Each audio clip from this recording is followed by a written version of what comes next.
Unlocking 2023, a forum on innovative leadership, was organized by AMCHAM Sri Lanka to provide macro and micro factor insights that inspire and empower leaders to effectively lead their organizations and communities.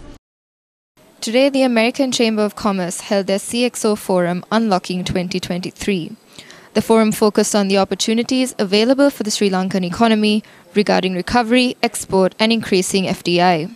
An economic snapshot, a panel discussion that identifies and discusses the strengths, weaknesses, opportunities and threats to the Sri Lankan economy in 2023 was also organized. Inflation, we must remember, is something that affects the poor much more and the vulnerable much more adversely than it affects people who have wealth and have the ability to hedge against that inflation.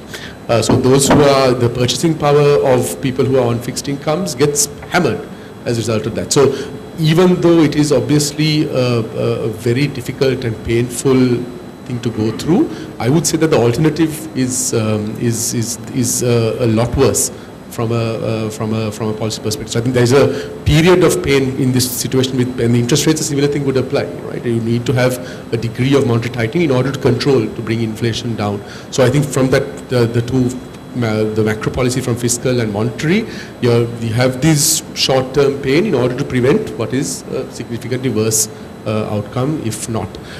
We have had the executive system of presidency since 1978, and when you juxtapose it in relation to the economic performance, it's a system that probably has not worked for Sri Lanka, because the system is designed for a benevolent dictator. But we are waiting for a Lee Kuan Yew, but as the world has seen, for every Lee Kuan Yew there are 50 Robert Mugabes.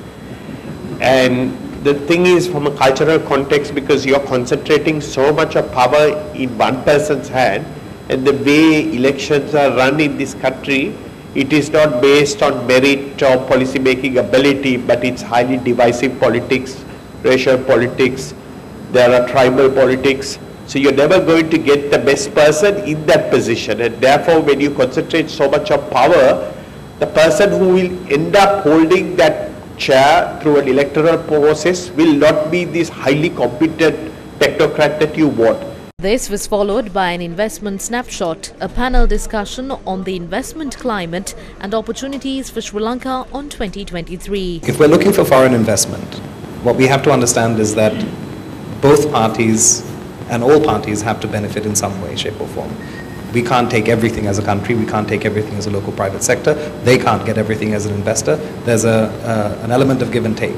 If you look at the way foreign investors are typically treated, it's like if you look at a shop, you advertise the shop, you try and attract your customers, you get the customer in, and then you don't really treat them very well. You try and sell them substandard products, you try and take more from them than they're giving you. You try and make it difficult, you put barriers to entry to prevent them from buying the products that they want to buy. This is not conducive for the objective that we're trying to achieve.